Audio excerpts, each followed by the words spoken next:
"I'll take her," the gunslinger said as they auctioned the bound widow. The rope was hemp, old and brown, the kind you'd use to tie a gate.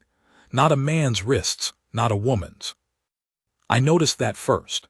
Before I noticed her face, before I noticed the 7 men standing in a loose half-circle in the dirt in front of Alderman Briggs's porch, before any of it, I noticed that somebody had tied a gate rope around a woman's wrists and called it commerce. I'd ridden into Cutter's Ford looking for a meal and a place to water my horse. That's all I was after. 3 weeks on the flats between the Pecos and wherever the wind decided to put me, living on hardtack and the occasional jackrabbit. My back was locked up from the saddle and my mouth tasted like the inside of a boot. I wasn't looking for trouble. I hadn't been looking for trouble in going on 4 years, since I walked out of the Laramie County Jail with $11 and a promise to myself that I was done with all of it. I pulled Cutter's Ford from a distance, a water tower, a church steeple, maybe 30 buildings if you were generous with your counting. That gray-brown smear that every small town in that country wore like a second skin. The sky behind it was the color of a nickel. I came in off the South Trace, and that's why I saw the porch before I saw anything else. The main street ran north, and Briggs's place sat on the south end of it, which meant I rode straight toward whatever was happening there before I had any choice in the matter. 7 men, 1 woman. She was standing 2 steps down from the porch proper in the dirt, which told me everything about how this was being run. Briggs, I'd learn his name later, was on the porch itself, 1 step higher than God, holding a piece of paper and speaking in the sort of voice that men use when they've decided God already agrees with them. The woman's wrists were bound in front of her. Her dress was gray-brown like the town, like everything in that country. Dark hair. She was looking at the ground in front of her feet, not at any of them. Not the way a scared person looks down. The way a person looks down when they've decided that whatever's happening, they are going to endure it, and that's the whole of what they can do. I reined in maybe 40 yards out. Cutter, my horse, felt it in my hands, that particular tightening, and he stopped without me saying a word. We'd been together a long time. I sat there for a minute, maybe 2. The sensible thing, the thing I'd done for 4 years, was to go around. There was an alley between the livery and a dry goods store. I could have gone down it and come up on the north side and pretended I'd never seen any of this. The men at that auction were not going to be the forgiving kind, and I had no stake in whatever this was, and my name was not clean enough in that part of the territory to walk into another man's business without paying for it. I knew all of that. Cutter shifted his weight, patient as a stone. I have thought about why I didn't go around. I've thought about it in the years since, the way you turn a rock over in your hand, looking at it from different sides. I don't have a grand answer. I think the rope was part of it. A man's rope on a woman's wrists, the gate rope. Because someone had decided she wasn't worth a proper restraint. That she was already a thing, already sold, already no more a person than a piece of ground or a head of cattle, and so you tied her with whatever was nearest because who was going to object? I rode toward the porch. His name was Briggs, and he was reading from the paper the way a man reads who taught himself and never got comfortable with it. Each word a little separate from the last, like he was pulling them up from a well. The paper said, as best I could gather while I was still 20 yards out, that the widow Clara Voss, late of the Voss Ranch on the North Fork of the Cutter Creek, was being liquidated along with her late husband's debts, as per some agreement that had apparently been reached without her being asked. Her husband had died 3 months, I would learn later, 3 months before this morning, owing Briggs and 2 other men in that half-circle a combined total of $940. The ranch was already gone. This was the remainder. The remainder was her. I pulled up right at the edge of the half-circle. Nobody looked happy to see me. A couple of them looked at me the way men look when they are calculating whether you are going to be a problem. "Ride on," one of them said. Big man, red-faced, the kind of bulk that comes from eating well and working other people hard. He had a hat with a rattlesnake band, and I thought, That hat is supposed to tell me something about you." I looked at him for a moment, then I looked at the woman. She'd raised her head when I rode up. Dark eyes, a cut on her lower lip that was a few days old. She looked at me the same way she'd been looking at the ground, not afraid, not hopeful, just witnessing. Like whatever I was, she was going to see it clearly. "What's the bid?" I said. The red-faced man with the rattlesnake hat said, "I told you to ride on." "You did," I said. "What's the bid?" Briggs, up on the porch, looked at me and then looked at the paper, as if the paper might tell him what to do. He said, "We're not quite." "What's the highest bid so far?" I said. "Current high bid, that's a simple question." $60, Briggs said. 100, I said. Silence, not the comfortable kind. The red-faced man's jaw moved like he was chewing something he hadn't put in his mouth. Two of the others looked at each other.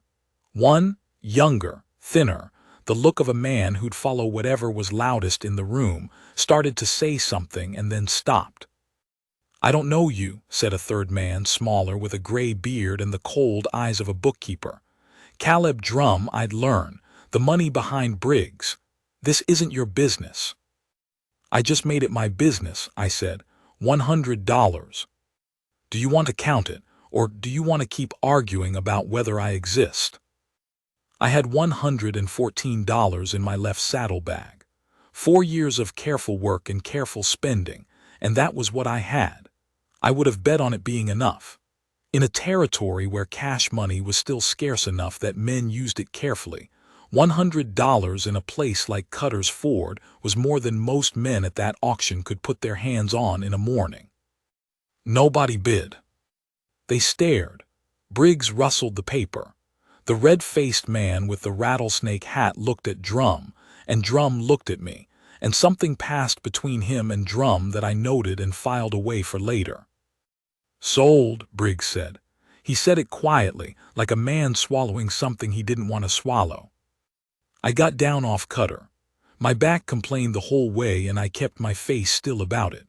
I walked to the woman, Clara Voss, the widow Voss, and I took out my belt knife and I cut the rope off her wrists and I put the knife away. She looked at her wrists, small red marks from the hemp, then she looked at me. "I'm not a purchase," she said. Her voice was even, no quaver in it. "No," I said, "you're not." I turned around and paid Briggs his money, counting it out, and I walked back to Cutter, and I didn't look at Drum or the man with the rattlesnake hat, because there was nothing useful in looking at them yet. I held Cutter's reins and I looked at the woman again. "Do you have somewhere to go?" I said. She didn't answer right away. Not because she didn't know I could see her thinking, see her measuring me, but because she was deciding how much to say. "No," she said. "I saw a boarding house," I said. "Looks like a Mrs. Something, yellow curtains. I can take you there and pay a week ahead while you figure out your next step." "Why?" she said. It wasn't entirely a question. It was the word stripped down to its bare purpose. "Because that was wrong," I said, "what they were doing." She studied me for another moment. Something in her face, not softening exactly but recalibrating, like she was adjusting a measurement. "All right," she said. I walked Cutter and she walked beside me, and we went down the main street of Cutter's Ford and nobody said anything to us, and that was how it started. Her name was Clara. Clara Voss, born Clara Hadley, 29 years to a life that had not been gentle. She told me this in pieces, not in that first hour, not in a rush of gratitude or relief. In pieces over days, in the way that a person who has learned not to trust too fast will share themselves. A sentence here, a detail there, watching to see what you do with it. Her husband's name had been Thomas Voss. He'd come out from Ohio with the idea of ranching and the talent for dreaming bigger than he was careful. Not a bad man, she said. The way she said it told me everything, that slight pause before she decided on not bad. Not a bad man, but a man who'd borrowed against hope and paid interest in disasters. The drought 2 years running, a bad season with the cattle, and Drum. Caleb Drum, who lent money in cutters for the way a spider spins. Not generously, never generously, but in a way that looked like generosity until you were already caught. Thomas had died in October. A horse had thrown him at the east fence line, and he'd lain in the grass for 2 days before anyone found him. By then it was over, and within a week of the funeral, Drum was at her door with the papers. She told me about the papers at the table in the boarding house kitchen. A Mrs. Hennessy, as it turned out, yellow curtains, as I'd guessed, a careful woman who ran a clean place and didn't ask too many questions about a man paying a week in advance for a woman he'd walked in with off the main street. Small towns knew. Small towns always knew. The best thing in a small town was that they knew when to be quiet about what they knew. He had it arranged, Clara said. That's what I keep thinking. He had it arranged before Thomas was in the ground. Drum, I said. Drum, she said. There was a coffee cup in front of her, and she'd been holding it for 20 minutes without drinking from it. The kitchen window showed the back lot and a fence post and not much else. October light, thin and sideways. He wanted the ranch, I said. The water rights, she said. The North Fork runs through the Voss land. Whoever owns that ground controls the water for 3 ranches east of us. 3 ranches that have been independent, that's what he wanted. Thomas never understood that. He thought Drum liked him. She said that last part without bitterness, which was sadder than bitterness would have been. The auction, I said. If I could be sold off and moved on, there was nobody left to contest the papers. She set the cup down. I had contested them. I had written to the county seat. I had a letter from a lawyer in Abilene who said the debt liquidation was legal, but the personage clause, he called it, that was not. Not outside of an indenture agreement that I never signed. She looked at me. I had the letter in my dress this morning. I was going to show it at the auction. I'd told 2 men in town who I thought might stand for it. She paused. They didn't come. Drum, I said again. Probably. I thought about that for a moment. The shape of it. Drum had the town locked up tight, Briggs in his pocket, the auction rigged, the witnesses bought off or scared off, and a legal fiction running just close enough to proper that nobody from outside would want to get into it. Clean work in its way. The kind of work that small, corrupt men do in small, forgotten places because they have learned that no one is coming to look. What are you going to do? She said. I'm not sure yet, I said, but I'm not writing out. She looked at me carefully. Not with gratitude, I want to be clear about that. Clara Voss did not look at people with gratitude the way some people do, as a default expression, as a way of asking to be approved of. She looked at you to find out what you were. And she found out slowly, and she kept her own count. You don't owe me anything past what you paid this morning, she said. I want that on the table between us. It's on the table, I said. I'm saying it plain so we don't have a misunderstanding later. I understand you, I said. I'm staying anyway. She held my eyes for another moment. Then she picked up the coffee cup and finally drank from it, and the conversation moved on to other things. My name is Cal Reardon. I was 44 years old that October in Cutter's Ford, though I felt older in my back and my knees, and maybe younger in some other ways that I couldn't have named then. I'd been a lot of things: trail hand, sheriff's deputy for a while up in Wyoming, a couple of years doing work I'm not going to name in detail because it's not relevant and it doesn't reflect well on me. The Laramie jail was the end of that chapter. I'd come out the other side with $11 and the intention to be nothing more complicated than a man who worked and kept to himself. I had been doing all right at that mostly. I'd worked 2 cattle drives in the years since, saved my money, slept under a lot of stars, and talked to approximately no one about anything that mattered. It's a clean life in its way. Also a very empty one, but at 44 I had made a kind of peace with empty. What I had not made peace with, and this surprised me, that morning on the South Trace looking at that porch, was watching wrong things happen when I was close enough to stop them. I don't know when I lost the ability to ride around. Maybe I never had it. That might be closer to the truth. I kept a room at Hennessy's and I spent 3 days walking the town. Not conspicuously. The way I'd learned to walk through places when I needed to understand them, slow, stopping to look at horses, stopping to price goods, stopping to sit on a bench in the sun with my hat pulled and my eyes mostly closed. Listening. What I found was this. Drum on the bank, or near enough. He had a controlling interest with a silent partner in Abilene. He owned the notes on about a third of the properties in and around Cutter's Ford. Briggs was his man in the matter of appearances and paperwork, a kind of human rubber stamp. The man with the rattlesnake hat was a man named Cord Bovise, and Bovise had 3 riders who worked for him on paper and for Drum in fact, and who were known to be rough men when the situation called for it. The sheriff was a man named Pickett who I met on the second day. He was 50-something and tired, and he had the careful eyes of a man who understood exactly what was and was not possible in his circumstances. He shook my hand and we talked about nothing for a while, and then he said, very quietly without looking at me, "Whatever you're thinking, mister, think twice." "Not thinking anything," I said. He looked at me directly then. "The widow Voss had some friends in this town," he said. He let that sit. "Then, the ones who are still her friends are the quiet kind." "Understood," I said. He nodded and moved on, and that was all. On the third day, I went to see Clara. She was at Hennessy's kitchen table again, which had become her place. Hennessy had set her to helping with meals and laundry in exchange for the room, and Clara had accepted this the way she seemed to accept most things, with her back straight and no comment. She was mending something when I came in. Her hands were quick and certain, the way her voice was. I told her what I'd found. She listened without interrupting. When I finished, she said, "I know most of that." "I thought you might." "What I don't have is a way out of it," she said.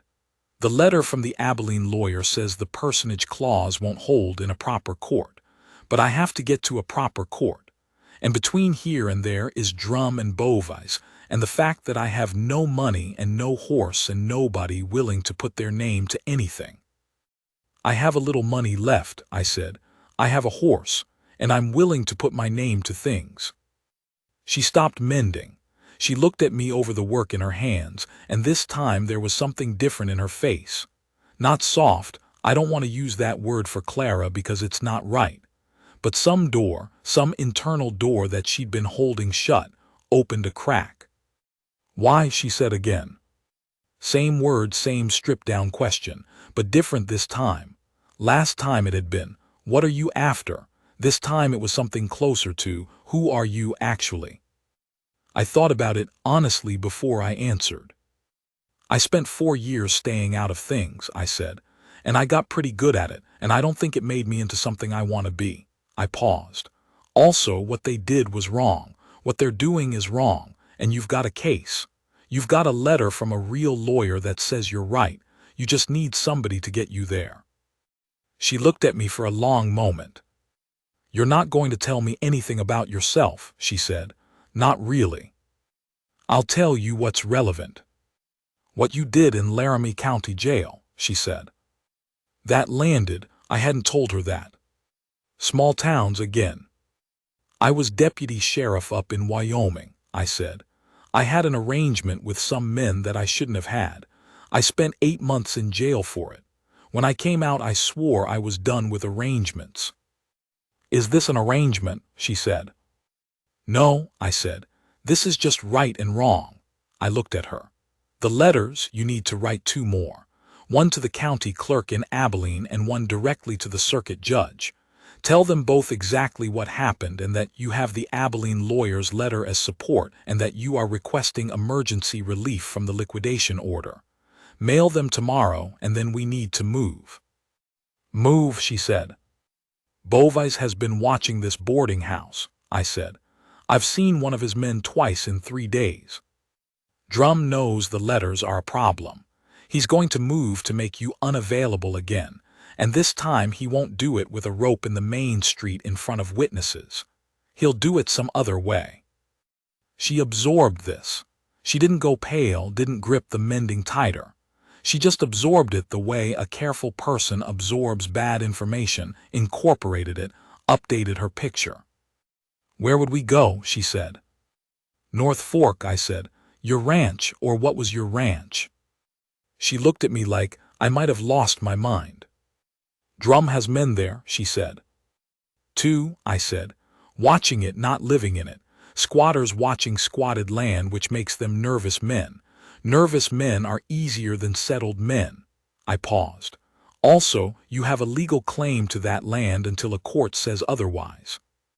You being there complicates things for Drum in ways that you being here does not." "You've thought this through," she said. "I've had 3 days." She set the mending down on the table, folded her hands over it. I watched her think. "All right," she said. It was the same as the first time she'd said it on the main street, measured, not grateful, decided. There's a difference, and I had come to understand that for Clara the difference was everything. She did not give herself over to things. She chose them clearly with both eyes. "Tomorrow morning," I said, "before light." She nodded. I spent that evening doing 2 things. First, I wrote a letter of my own to a man in Abilene named Wade Curran, who I had known years ago and who was now, as best I'd heard, working as an agent for the Territorial Land Office. I told him what Drum had done and what Clara had and what we were going to do, and I asked him to look into the North Fork water rights and whether a single investor rapidly acquiring neighboring ranches via debt liquidation was something the Territorial Office would want to know about. I mentioned the name Caleb Drum twice. Then I went to the livery and I asked the man there, a quiet Mexican man named Rios, who had given me no reason not to trust him, if he had a second horse. A good one, not for show. He had a brown mare, 7 years old, sound in all 4 feet, that he said had belonged to Thomas Voss, and that Drum had not gotten around to claiming yet because he did not know she was there. I paid $22 for her, which was what I had left, and I arranged with Rios to have her ready at 4 in the morning. Then I went back to Hennessy's, and I slept 4 hours. We left in the dark, which is the best time to leave any place you suspect might object to your leaving. Clara came out the back of the boarding house with 1 bag, everything she owned that she'd managed to keep through the past 3 months, which wasn't much. She saw the mare and she stopped walking for just a moment. "That's B," she said. "Rios had her," I said. She walked to the mare and put her face against the horse's neck for a long moment. The horse was still and patient about it. Then she put her foot in the stirrup and she rode. The North Fork was 14 miles and we covered them in a little under 3 hours, walking the horses careful in the dark, and then pushing them when the sky started to gray. The country out there was grass and low hills and the occasional stand of cottonwood along the creek beds, and in the early morning cold it had a quality to it, a kind of held-breath stillness, that I have always liked about that part of the world, whatever else it offers. Clara rode beside me and she knew the land, and she told me things as we went a dry creek where there was still water if you dug down 2 feet, a fenced line that was hers, and where it crossed into a neighboring spread, the place where she and Thomas had buried a calf and her boy. She had a boy, 4 years old, staying with her sister in San Angelo, had cried for an hour. She told me this matter-of-factly, in the way of a person who is orienting you to a landscape they know by heart. I listened and I filed away the useful parts, and I let the rest of it settle in me the way things do when you're trying to understand a place. The ranch house came up over a low rise, just as the sun cleared the east horizon. Frame house, 1 story, a barn behind it, a corral that needed repair on the north side. It had been a working ranch once and could be again. The kind of place a man builds slowly and means to keep.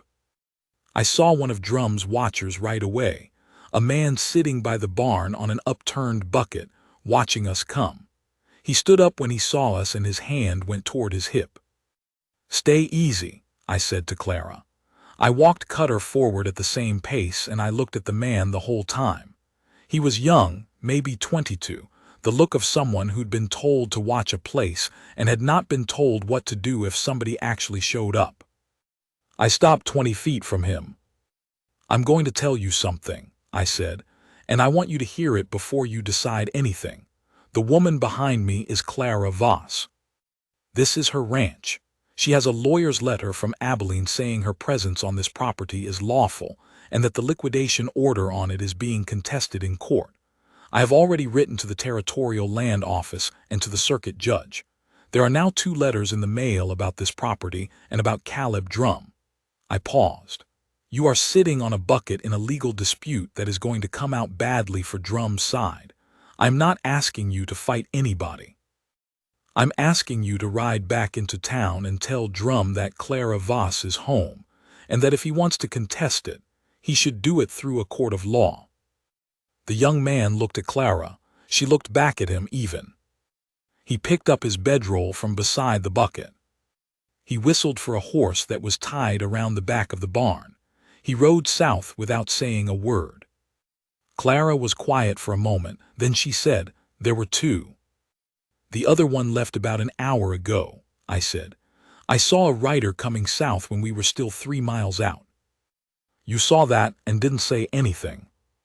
"Didn't want you to worry before there was a reason to worry," I said. She gave me a look that suggested she had opinions about that, but she dismounted and she walked toward her house. The inside of the house had been gone through, not destroyed, but turned over, the way people who are looking for something specific turn a place over. Drawers open, papers scattered. Thomas's desk in the front room had been pried. Clara went through it in silence, checking things with a methodical care. And eventually she stopped in the kitchen and she crouched down and she pulled up a board under the kitchen table and she took out a tin box. She opened the tin box on the table. Inside were papers, a small amount of cash, a deed. "He didn't know," she said, "about this." She handed me the deed. I read it.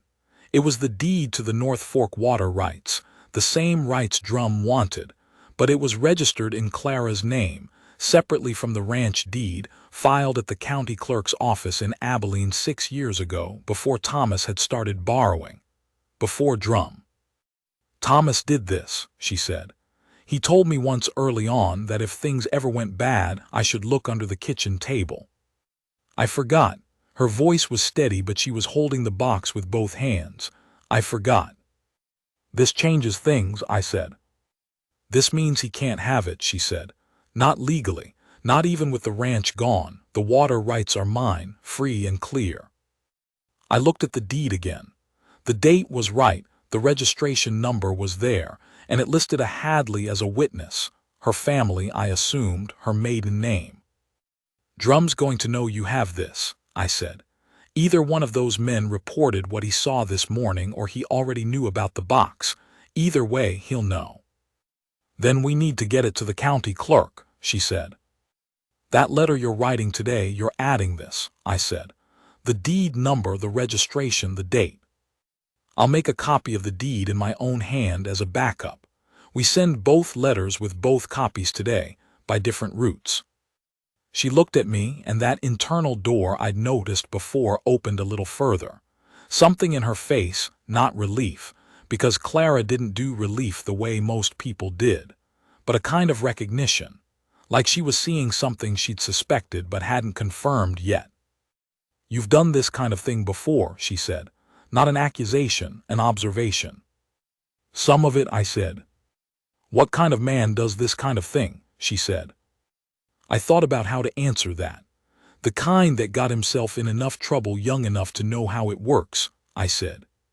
"And came out the other end, wanting to use that for something that wasn't crooked."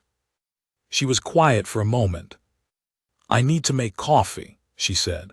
"And then we need to figure out how to get these letters to Abilene before dark." Getting the letters to Abilene before dark meant Rios. I rode back to town alone, which Clara did not entirely approve of, but accepted when I pointed out that one man riding in was less interesting than a man and a woman together. And I found Rios at the livery, and I paid him $3 to ride the letters to the Abilene stage road himself, which was 20 miles east, and put them on the afternoon coach. He agreed without comment or question, and I thought, this man has been watching what Drum does to this town for a long time and is glad to do something about any part of it.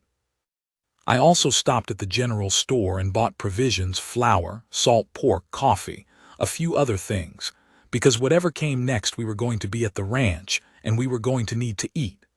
The woman at the store, whose name was Bertie Clements, watched me put the goods together and then said, quietly and without looking up from her ledger, "You're the man who bid for Clara." "I am," I said. "She's at the ranch." "She is." Bertie Clements wrote the total in her ledger and told me what I owed and then said, "My husband's got some fence posts he was going to bring out there last spring." Before Thomas died," I said. "He could probably bring them out this week," she said, "if someone's going to be there." I looked at her. She looked back at me businesslike. "That would be appreciated," I said. I did not run into Bovise or Drum on my ride back through town. This was not reassuring. Men like that don't stay quiet because they've given up. They stay quiet because they are deciding on something. I got back to the ranch in the early afternoon. Clara had cleaned the house, or begun to. The visible signs of the search were gone and she'd been beating rugs. And there was coffee on, and she had found some preserves in the root cellar and some hard bread, and we ate at the kitchen table. And she told me more about the ranch and what it had been and what she thought it could be again. And I listened. That afternoon I repaired the North Corral fence. It needed posts and I used what was there, which wasn't enough but was enough for now. The wood was dry and the work was straightforward and my back complained less than it had in weeks. There is something about working at a thing with your hands that is specific and real in the way that riding across flat country is not. You are making something, fixing something, and at the end of the hour the fence is better than it was, and that is a fact in the world. Clara came out around 3 o'clock and watched me for a while from the barn doorway. Not hovering, she wasn't the hovering kind, just watching. "Do you know ranching?" she said. "Some," I said. "I did 2 years on a drive out of Texas when I was young." "North Fork has good grass," she said. "If the water rights hold, there's a case for running a small herd again, maybe next spring." I looked at her. She was looking at the fence, not at me. "Next spring," I said. "I'm not asking anything," she said quickly. "I'm just thinking out loud." "I know," I said. "Next spring is possible." She nodded once and went back into the barn. Drum moved on the 4th day. I had expected it sooner, which is why I'd spent 3 nights sleeping light and keeping Cutter saddled in the barn. When it came, it was not what I'd expected. Bovise came alone. He rode up in the middle of the afternoon, which surprised me. Men like Bovise don't come alone in the afternoon unless they've decided that what they want to say doesn't require backup. He was the big red-faced man from the auction, the rattlesnake hat, the bulk that came from eating well, and he dismounted at the gate and he stood there and he called out my name. He'd learned my name, which was fine. I'd expected that. I came out of the barn with a hammer in my hand because I'd been working. "Reardon," he said. "Bovise," I said. He looked at me across 15 feet of yard. He had the look of a man who had decided something and was now in the process of doing it, and was not going to be talked out of it, which is a specific look, and I have seen it enough times to know that you don't try to talk those men out of things. You just wait and see what the thing is. "Drum wants to make an arrangement," he said. "I'm not much for arrangements," I said. "Hear me out," he said. "He'll drop the personage clause, acknowledge it was overreaching. Widow Voss keeps the right to walk free and clear." He paused. "The North Fork water rights transfer to him as settled debt." "The water rights are in Clara's name," I said. "Separately registered, 6 years ago. They're not part of Thomas Voss's debt." He knew that. I could see it in his face. He'd been told and he knew. There's a question about whether a wife's registered property is part of the marital estate for purposes of debt recovery, he said. There is, I said. That's why Clara wrote to the circuit judge. That question is going to get answered in court. I looked at him. Drum doesn't want it answered in court. Beauvais looked at me for a long moment. The afternoon was quiet, the kind of quiet that country makes when the wind stops, which it does sometimes in the fall, a total, ringing quiet. He'll make it worth your while, Beauvais said. No, I said. You sure about that? He said. I'm sure, I said. Another long moment. You know what you're doing, Beauvais said. It was not quite a question. I've got some idea, I said. He looked at me, really looked at me, and something shifted in his face. Not softening, not backing down. Just a reassessment. He was deciding what kind of man I was, the way men do when they've been sent to make an offer and the offer has been refused, and they need to report back on whether to come back with a different offer or come back with something else. I held still and I looked back at him, and I let him read what was there. He mounted up, he turned his horse south. Be seeing you, he said. Most likely, I said. I told Clara when she came in from the root cellar where she'd been taking inventory. I told her about the offer and about Beauvais, and about the way he'd looked at me when he left. She set down what she was carrying, a crock of something, pickled vegetables of some kind. He's going to come back with the others, she said. Probably, I said. Or he's going to wait and see what the circuit judge says and hope that scares us off. Will it? No, I said. She was quiet. The kitchen was warm from the stove she'd lit, and the light through the window was the thin amber of late October afternoon. There's something I want to say to you, she said. All right. She set the crock on the table carefully, like she was giving herself a moment to decide how to say what she wanted to say. Then she said, I've been watching you for 4 days. The way you work, the way you think about things, the way you were with that young man at the barn that morning. I waited. You're a careful man, she said, and you're a decent one. I think you've done things you're not proud of and you're trying to be something else. She paused. I've met men who said they were trying to be something else. You're the first one I believed. I didn't say anything. There wasn't anything to say to that. I don't know what I'm offering, she said. I want to be honest about that. I have a boy in San Angelo I need to bring home. I have a ranch that's in pieces. I have a legal fight that could go badly.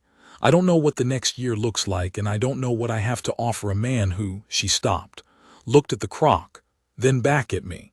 I'm not in the habit of asking people to stay, she said. You don't have to ask, I said.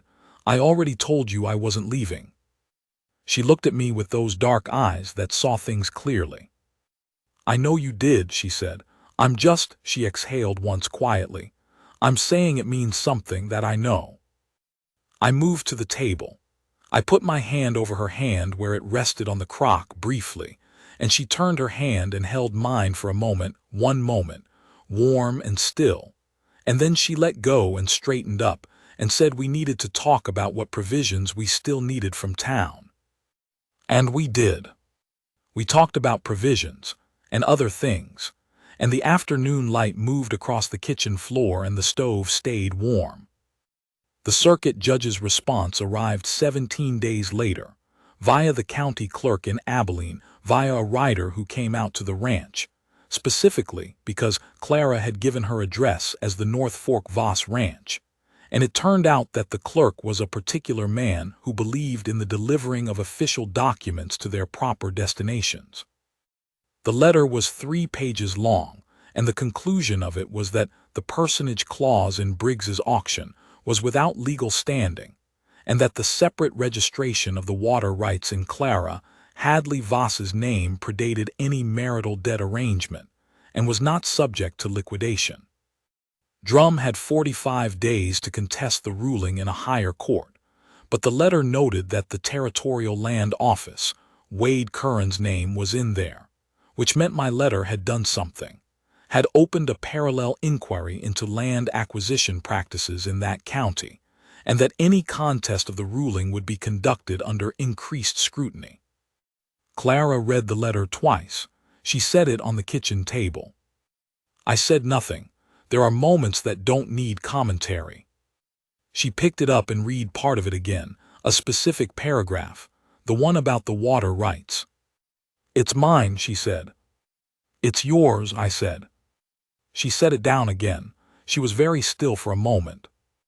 And then something in her, something she had been holding for 3 months, since October, since the funeral and the papers and the rope on her wrists, let go. Not loudly. Nothing in Clara was ever loud. She just set her hands flat on the table and she breathed and she looked out the window at the North Fork country, and it was plain as anything that she was coming back to herself. Coming back to the life she was supposed to have.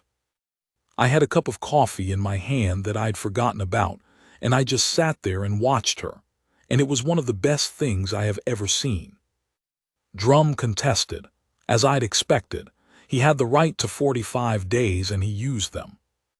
A lawyer came out from Abilene and there were meetings and there were papers, and through all of it Clara was steady and correct and unflinching in the way she had been since the first morning. I rode with her to every meeting, not into the meetings themselves. She didn't need me in the room. She knew that and I knew that, but I waited outside and I watched who came and went. And when Bovise's men appeared, which they did twice, I let myself be visible. It is a particular skill, being visible in a way that communicates something specific. I had learned it in the years before Laramie, and I was using it now for a different purpose, which I thought was a reasonable use. The contest failed. The Territorial Land Office inquiry had turned up 2 other cases similar to Clara's, and Drum's Abilene lawyer decided that discretion was the better part of continuing, and there was a quiet withdrawal. Drum left Cutter's Ford in February, which was faster than I'd expected. He had other interests elsewhere, I supposed, or he had read the situation clearly enough to know when a position was untenable. Briggs stayed diminished. Bovise and his men left with Drum. Clara's boy was named William. He was 4 years old and he had Clara's eyes and Thomas Voss's red hair and an absolutely relentless interest in horses. He arrived in February with Clara's sister, who stayed 2 weeks and then went back to San Angelo, and William settled into the North Fork Ranch with the ease of a child who has been told this is home and believes it. He was cautious with me at first. Not afraid. I don't think that boy was afraid of much, which struck me as something he'd gotten from his mother, but measuring. We circled each other for about a week, and then one morning I was fixing the south fence and he appeared about 10 feet away and watched me work for a while and then said, "Why do you hit it like that?" "Hit what?" I said. "The post," he said. "You hit it 3 times in the same spot and then you move. Because if you hit the same spot too many times the wood starts to give wrong," I said. "You spread the hits out, the wood holds better." He thought about this with full seriousness. "Can I try?" I handed him the hammer. He could barely lift it, but he tried with the whole of himself, which was the right approach, and I helped him hold it, and he swung it twice and got a good hit on the second one, and looked up at me with an expression of pure, uncomplicated satisfaction. I thought, all right, here we are. In March, when the ground was beginning to soften and the grass was coming up along the North Fork, Clara and I stood at the fence line where her land began. The fence I'd repaired, and then repaired again, and now repaired properly with Clement's posts, and she said she was going to look into buying 3 heifers for spring. "Calves by summer," she said. "Start small." "Good plan," I said. She was looking out at the land. The creek running, willows pale green just starting, that held breath stillness of the country in the early morning. "I'd like you to stay," she said. It was different from before, not searching, not cautious. She'd thought about it and she was saying it. "I know it's not, you could be doing other things, I know that." "There's nothing else I'd rather be doing," I said.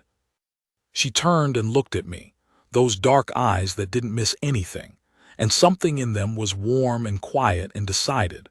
The way things are when a person has made up their mind about something, and it's a good thing and they know it. She put her hand on my arm, not asking anything. Just placing it there, a fact in the world, like the creek in the morning and the grass coming up. We stood there a while. I had been a deputy and a man who did things he wasn't proud of, and then a man in jail, and then a man on the flat plains going nowhere in particular. And now I was standing on the North Fork of Cutter Creek in the early spring with a woman's hand on my arm, and a boy asleep in the house behind us who had shown me yesterday that he could hit a post in the right spot twice out of 3 tries. The sun came up over the east hills and lit the water. It was enough, more than enough. It was the thing I hadn't known I was riding toward.